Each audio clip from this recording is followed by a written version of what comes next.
सबसे पहले तो मैं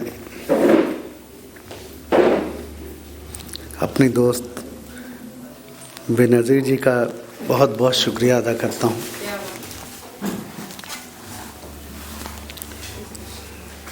इन्होंने ऐसे ही जिक्र कर दिया इत्तेफाक से कि मैं निकली हूँ फला जगह जा रही हूँ। हमने अच्छा तो हमको भी ले लेती। हम लोग की 2-2.5 साल से प्रैक्टिस छूट चुकी है। पूरी दुनिया में कहीं मुशायरे हो नहीं रहे, वरना तो कई महीने हम लखनऊ नहीं आ पाते थे। तो उन्होंने बड़ी हैरत से कहा कि साहब चलेंगे? तो हमने हाँ क्यों नहीं चल सकता, कुछ भड़ास निकलेगी। अंदर मवाद इकट्ठा हो रहा है कई बरसों का। लॉकडाउन ने सब बर्बाद कर दिया। वैसे तो आदत थी कि वहाँ जाने का मकसद ये नहीं था कि सुनाऊं, वहाँ मकसद होता था कि कुछ पाऊं। क्योंकि तकरीबन 40-45 बरस इसी तगोदू में गुजरी, सिर्फ हिंदुस्तान ही नहीं, हिंदुस्तान से बाहर भी। और एक अजीब सा एहसास होता है। मुझे इसलिए भी अच्छा लगा यहाँ आके, आप लोग तो बहुत ज़्यादा ज़हीन भी हैं और मुझे लगा कि कोना मश्क भी है। जितना भी कलाम मैंने सुना मुझे अच्छा लगा और इससे अंदाज़ा हुआ कि इनकी तरबियत किसी मंझे हुए फ़नकार के ज़रिए हो रही है। जितने भी होंगे उसमें इतनी पुख्तगी मुझे दिखी उनके कलाम में, उनके अंदाज़ में, उनके लहजे में, कि मुझे हैरत भी हुई यहाँ आके। हमने कहा ये तो ऐसी महफ़िल है कि इन लोगों के साथ वक्तन फ़वक्तन इनके बीच बैठना चाहिए। अपनी भी इस्लाह होगी। जो अरे ज़रूरी Sir, we are blessed to have you, sir. Yes, sir.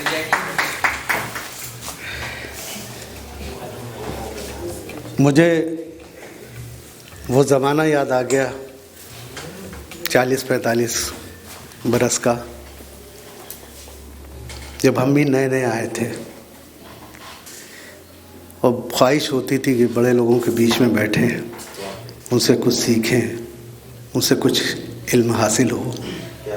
हमेशा अब तक है, अभी भी मैं कोशिश करता हूँ कि उन लोगों के साथ बैठूं जिनसे मिलने के बाद मुझे कुछ न कुछ हासिल हो। हम खाली हाथ ना जाएं, ना खाली हाथ आए। तो उस ज़माने में तो आप समझ सकते हैं कि कौन नहीं था। और मैं उन खुशनसीब लोगों में हूँ कि जिन हस्तियों को पढ़ के हमने एमए और बीए की डिग्री हासिल की, उन सभी फ़नकारों के साथ हमने स्टेज शेयर किया।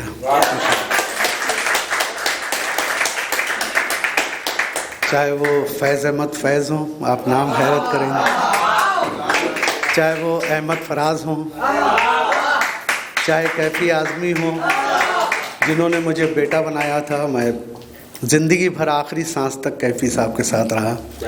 निदा फाजली हों, मजरू साहब हों, फैसरुल जाफरी साहब हों, राई मासूम रज़ा हों, कोई भी नाम ले लीजिए। और ये मैं कोई गलत बयानी नहीं कर रहा हूँ। आए दिन जो लोग फेसबुक से जुड़े हैं हमारे, वो आए दिन उनकी तस्वीरें देखते रहते होंगे उनके साथ की, चाहे नौशाद साहब हों, हसन कमाल साहब हों, अली सरदार जाफरी साहब हों। मैं एक 100 लोगों के नाम तो मैं आपके सामने पेश कर सकता हूँ। राहत भाई अभी हमसे जुदा हो गए, ज़िंदगी भर हम लोग साथ रहे, सिर्फ हिंदुस्तान ही नहीं, हिंदुस्तान के बाहर। तो मुझे राहत भाई का एक वाक़या याद आ रहा था। अभी हम बैठे थे तो अक्सर राहत भाई की कुछ,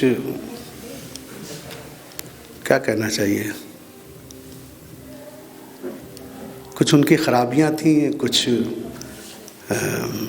हरकतें थीं जिसके सबब वो अक्सर मुशायरे में लेट पहुंचते थे। आ भी गए शहर में तो बैठे हुए हैं और वो अपना शगल करके उसके बाद स्टेज पे झूमते हुए आते थे।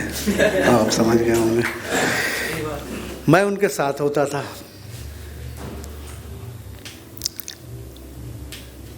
तो अक्सर आते थे तो देखा सब बैठे हुए हैं, तो हम लोग पीछे ही बैठ जाते थे जूतों के पास। स्टेज होता था पहले, अब ये कुर्सियाँ नहीं होती थी हम लोग के ज़माने में।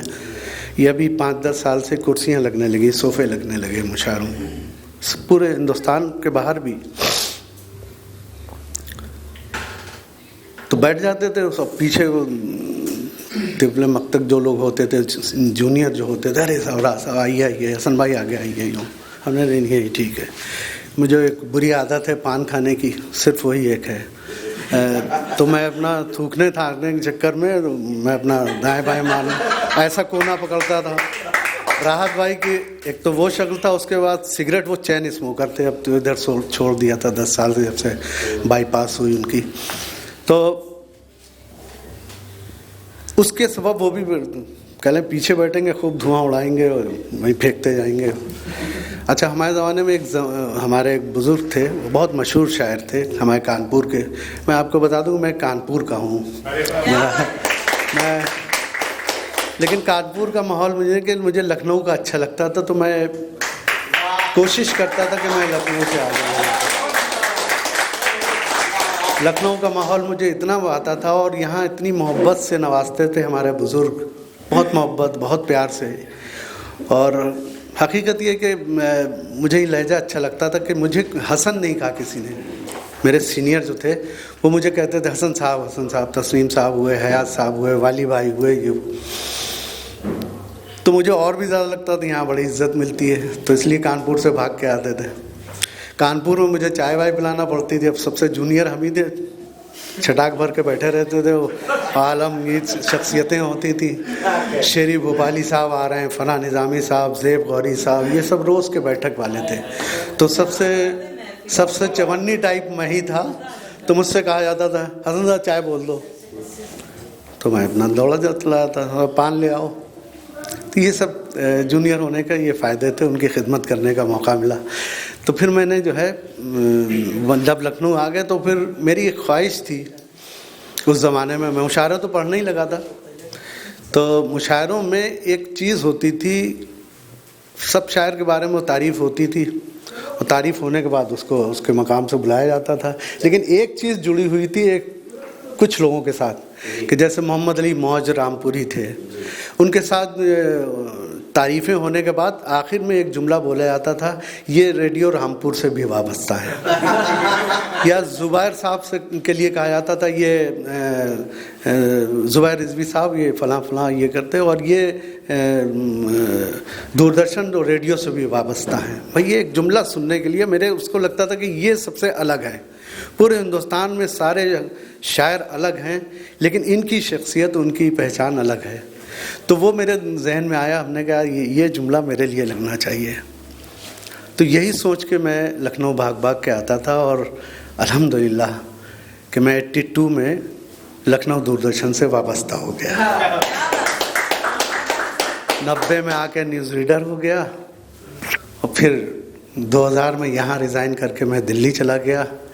दिल्ली में सहारा टीवी पे मैं न्यूज़ रीडर, सीनियर प्रोड्यूसर, और उसके बाद चैनल हेड होके अल्हम्दुलिल्लाह 15 में रिज़ाइन करके मैं अपने लखनऊ आ गया। इतनी सी कहानी है। तो ये चीज़ें होती थी, तो मुझे उन लोगों के खिदमत करने का, उनके साथ रहने का जो मौका, मुझे लगता है कि किसी को नहीं होगा जितनी खिदमत मैंने अपने बुज़ुर्गों की और उनसे इल्म भी हासिल। जो कुछ भी है वो उन्हीं की देन है या मेरे माँ बाप की दुआओं का असर है। मेरा अपना कुछ नहीं है। आप हकीकत माने कि मुझे कुछ नहीं आता। मैं एक नए जो जिनको मैंने हार फैलाया था, क्या नाम था, हैं, कैफ़ी। अच्छा, हाँ, देखिए ये इत्तेफाक भी देखिए, मैं ज़िंदगी भर कैफ़ी साहब का बेटा बन के रहा और आज इस महफिल में आया तो यहाँ भी वही कैफ मेरे ऊपर तारी रही। बहुत अच्छा। तो मैं ये कहना ख़ास बात ये कहना चाहता हूँ कि मुझे अपने बुज़ुर्गों से, अपने असातिज़ा से, वो असातिज़ा आज के असातिज़ा हम जैसे लोग नहीं थे, वो बहुत बड़ी हिमालयाई शख्सियतें थीं जिनको कोर्स में पढ़ा जाता था, जिनका किसी भी एक शख्स का किसी भी प्रोग्राम में शिरकत कर लेना उस प्रोग्राम के वक़ार में इजाफ़ा होता था। ये ऐसी शख्सियतें थीं, तो उनके खिदमत करने का मुझे मौका मिला और अल्हम्दुलिल्लाह हमें उनके साथ स्टेज शेयर फिर सिर्फ हिंदुस्तान ही नहीं, हिंदुस्तान से बाहर भी रहा। तो मुझे जो मोहब्बतें मिली, जो शफ़क़तें मिली, जो प्यार मिला, जो हिमायतें मिली, तो वही मैं चाहता हूँ कि आज की ये जो नई नस्ल है, अगर ये मेरी तरफ भी तवक्को करते होंगे जैसा मैंने किया था, और मुझे जब मोहब्बतें मिलती थी, प्यार मिलता था उनसे, तो मेरा दिल, मेरा सीना चौड़ा हो जाता था। तो मेरा भी फ़र्ज़ है कि अपने आने वाली नस्लों को हम वो पैगाम और वो क्या नाम तहज़ीब हम उन तक मुंतकिल करें, ताकि इसके बाद जो आने वाली नस्लें हैं, आपका सलूक भी उनके साथ ऐसा होना चाहिए। आप भी अपने छोटों को नवाजिए, आपको बहुत इज़्ज़त मिलेगी, बहुत मिलेगी। बेनज़ीर जी से मेरी मुलाकात, मुझे नहीं मालूम था ये शायरी वायरी भी करती हैं मुझे, और पहली दफ़ा मैंने इन्हें पढ़ते हुए देखा, मुझे नहीं इल्म था। मैं इनके नस्र से बहुत मुतासिर था। एक इनकी कहानी है, और उस कहानी को पढ़ा जब हमने, तो एक लम्हा ऐसा आया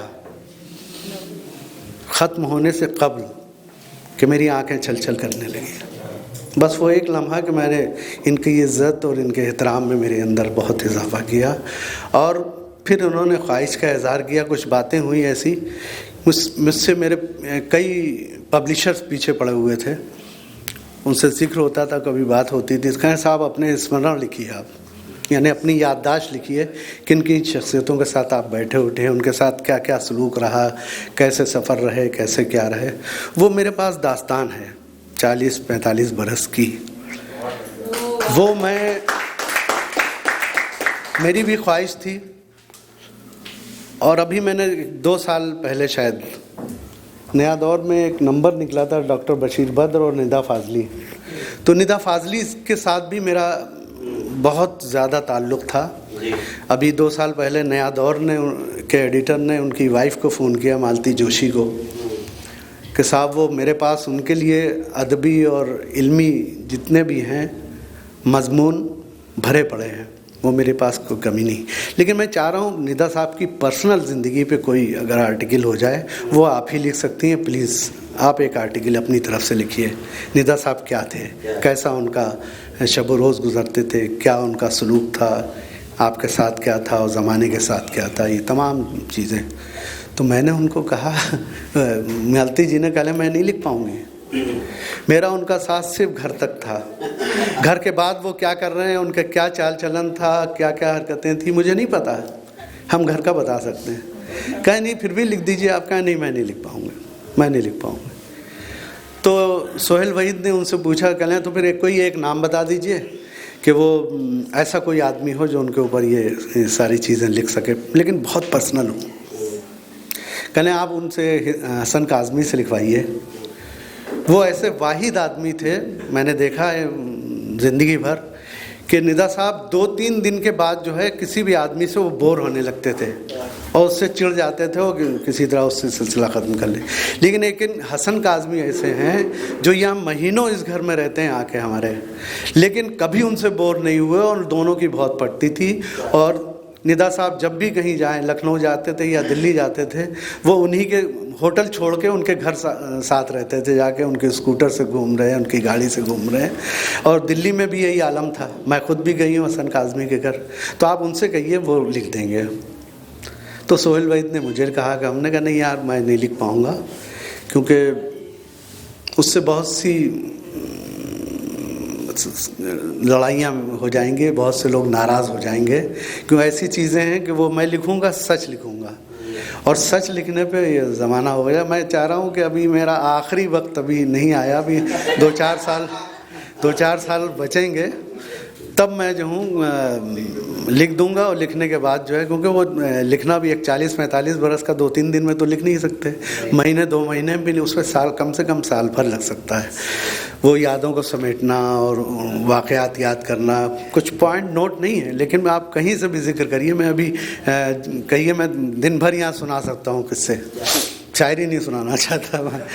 तो मैंने जो है उनसे कह दिया, सोहेल भाई हमने कहा नाराज़ हो जाएंगे, आप समझ नहीं रहे, कई फैमिली उस कहा नहीं आप रुकिए, बचा बचा के थोड़ा लिखिए और हो जाए। हमने नहीं, बचा ही नहीं सकते। तो वो पीछे पड़ गया, नहीं हसन भाई प्लीज़ 3 दिन रह गए, आप लिख दीजिए, कुछ भी लिख दीजिए। तो चलो वो मामला वही है कि एक तरफ दोस्त का इसरार है आंखें खोलो, एक तरफ मौत थपकती है कि सोना होगा। तो मैंने फिर हिम्मत की, कहने मुझे कल दे दीजिए आर्टिकल। हमने ठीक है। मैं रात भर सोचता रहा कि कहाँ से शुरू करूँ, मुझे सिरा ही नहीं मिला। सवेरा हो गया, उसका फ़ोन आ गया, हमने कहा नहीं हो पाया, अभी मैं सिरा नहीं ढूंढ पा रहा हूँ। कहने यार शुरू कर दीजिए, आप समझा कीजिए, मैं जानता हूँ आप कर सकते हैं, आपके लिए कोई मुश्किल नहीं है। 2-4 वाक़यात तो कुछ करके पर्सनलाइज कर दीजिए। हमने चलो भाई मैं ट्राई करता हूँ। फिर मैंने ट्राई की दूसरी रात और मैंने सिरा मिल गया। कुछ नहीं किया, वो निदा से मेरी कब से मुलाकात हुई, कैसे हुआ, सिलसिला जोड़ता तो वो कहानी करते रहे। एक 10-12 पेज मैंने लिखे। सवेरे इनका फ़ोन आया कि वो क्या हुआ सर भाई। हमने कहा हाँ सिरा तो मिल गया, मैंने 10-12 पेज लिख भी लिए हैं और मैं कोशिश करता हूँ शाम तक कुछ और आपको दूँ। तो उनका एक काम करिए कि आप ये जो पेजेस लिखे मुझे व्हाट्सएप कर दीजिए ताकि मैं कंपोजिंग कराता रहूँ। आज रात में जानी है, प्रेस में जानी है किताब, रिसाला। तो हमने ठीक है, वो मैंने उनको भेज दिया। उसके बाद जो है 20-25 पेज और हो गए, शाम तक मैंने उनको हवाले कर दिया। और जहाँ अभी वो अफसाना निगार का इंतकाल हो गया, अरे यही अपने लखनऊ रहती थी शायद आपकी, हाँ लेडी, बहुत सीनियर अफसाना निगार मसरूर जहाँ। मसरूर आपा ने मुझे फ़ोन किया, फ़ोन करके मुझे इतनी शाबाशी दी, मुझे इतनी दाद दी कि मैं बस, मेरे पैसे वसूल हो गए। उसके बाद और फ़ोन भी आए तुम्हारे, लेकिन मसरूर जहाँ जो फिक्शन की राइटर थी, बड़ी मशहूर, और आज की नहीं, हमारी वालदा जैसी थी, लेकिन मोहब्बत करती थी बेचारी बहुत। तो मैंने जो है शुक्रिया अदा किया, कहना कि किसी वक्त आओ तुम मेरे पास, तुम्हारे अंदर बड़ा पोटेंशियल है और मैं तुम्हें कुछ टिप्स दूंगी। तुम तो नस्र के आदमी हो, तुम कहाँ शायरी वारी में फंस गए। हमने कहा नहीं है मैं जी, अब ऐसी बात नहीं। कहा नहीं आओ तुम बैठो हमारे पास, तो हम तुम्हें बताएं। तो कुछ तुम ये सिलसिला जारी रखो, तुमने तो इतना सफ़र किया है इन लोगों के साथ, एक एक शख्सियत को भी उतारोगे तुम्हारे नावल हो जाएंगे, बड़ी ज़ख़ीम किताब होगी। हमने ठीक है। लेकिन उसका बाद जो है मेरे कुछ घराने नाराज़ हो गए, जैसे कैफ़ी साहब का घराना नाराज़ हो गया, और भी कई एक फैमिली नाराज़ हो गई जिनका जिक्र उसमें आया था। तो ये नुकसान हुआ मुझे। तो मैं समझता हूँ कि ये आप बीती लिखने का जो वक्त है वो बिल्कुल आखिरी टाइम होना चाहिए, ताकि मर खप के चले जाएं, लोग गालियाँ देते रहें और